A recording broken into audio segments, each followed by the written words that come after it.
नमस्कार मित्रांनो, मी उदय लाड पुन्हा एकदा स्वागत करतो आपल्या सर्वांचा आवडत्या व्हिडिओ चॅनल माझी शेतीवर व्हिडिओ पाहणाऱ्या सर्व शेतकरी मित्रांचे आणि कास्तकार बांधवाच्या आजच्या व्हिडिओमध्ये मनापासून खूप खूप स्वागत। मित्रांनो, थंबनेल पाहितलं, टायटल वाचलं होऊन मित्रांनो, सामान्य कापूस उत्पादक कास्तकार बांधवांचा सध्याच्या कंडिशनचा सर्वात महत्त्वाचा सवाल की अखेर कधी वाढणार आता देशातील बाजारात कापसाचा बाजारभाव।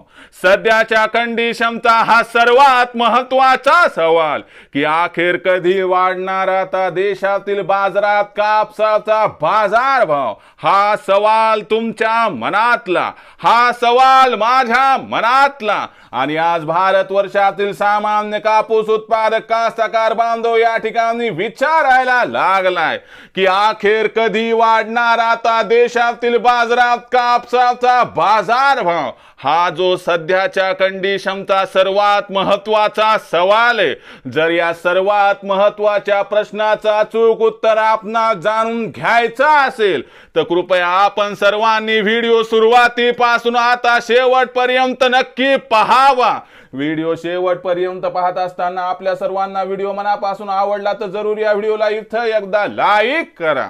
जास्तीत जास्त सामान्य कापूस उत्पादक कास्तकार बांधवांपर्यंत व्हिडिओ पाठविण्यासाठी जरूर या व्हिडिओला इथं एकदा शेअर करा।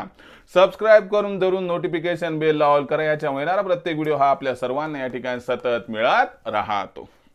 तर बघा मित्रांनो, सामान्य कापूस उत्पादक कास्तकार बांधवांचा सध्याच्या कंडिशनचा सर्वात महत्त्वाचा सवाल की अखेर कधी वाढणार आता देशातील बाजारात कापसाचा भाव।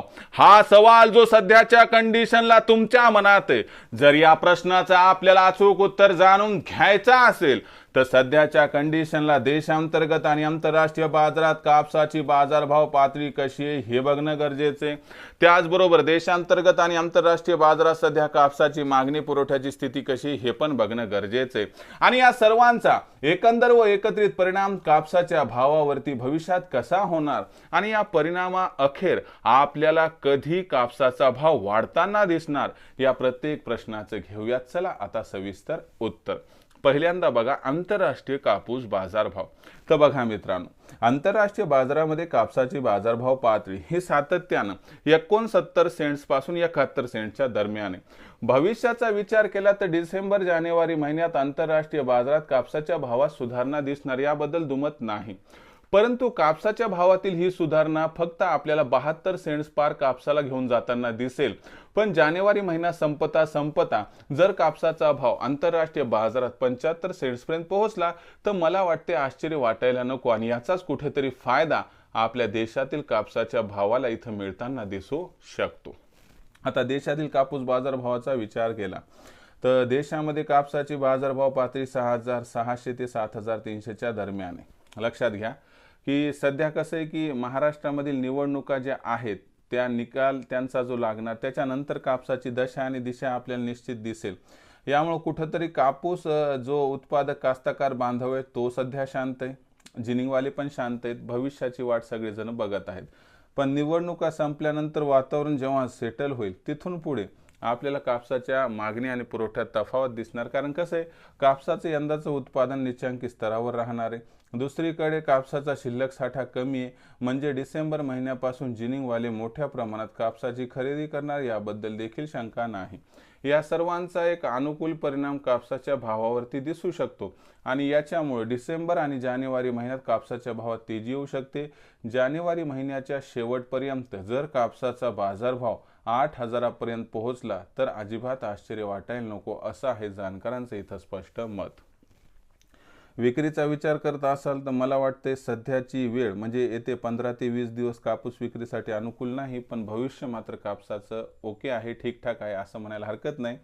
हां, 10,000 12,000 असा कापसाचा भाव होईल न होईल याबद्दल साशंकता आहे, पण येत्या जवळपास 60 ते 90 दिवसांमध्ये 2 ते 3 महिन्यामध्ये कापसाचा भाव 8,000 पार होण्याची शक्यता वर्तवली जाते, जी 100% सत्य। विक्रीचा विचार करत असाल तर तुम्हाला एकच काम करायचे की बाबा सध्या तर विक्रीचा विचार सोडून द्या। 7,500 च्या वर भाव आला की तिथून पुढे प्रत्येक तेजीवरती टप्प्याटप्प्याने कापूस विक्री केली तर आपला होईल फायदा। आता भविष्यात देशातील बाजारात काय राहणार, कापसाचा भाव याबद्दल अधिक अचूक माहिती प्राप्त करण्यासाठी पाहत राहा आवडते यूट्यूब चॅनल माझी शेती। व्हिडिओ आवडला असेल लाईक करा, कास्तकार बांधवापर्यंत पाठवण्यासाठी शेअर करा, सबस्क्राईब करून नोटिफिकेशन बेलला ऑल करा। याच्यामुळे येणारा प्रत्येक व्हिडिओ हा आपल्या सर्वांना सतत मिळत राहतो। तर मित्रांनो, अशाच एका नवीन व्हिडिओसह मी आपला मित्र उदय लाड आपल्या सर्वांचे आवडते यूट्यूब चॅनल माझी शेती मिळत राहील। तोपर्यंत माझ्या प्रत्येक शेतकरी मित्राचे आणि कास्तकार बांधवाचे आजच्या व्हिडिओमध्ये मनापासून खूप खूप आभार।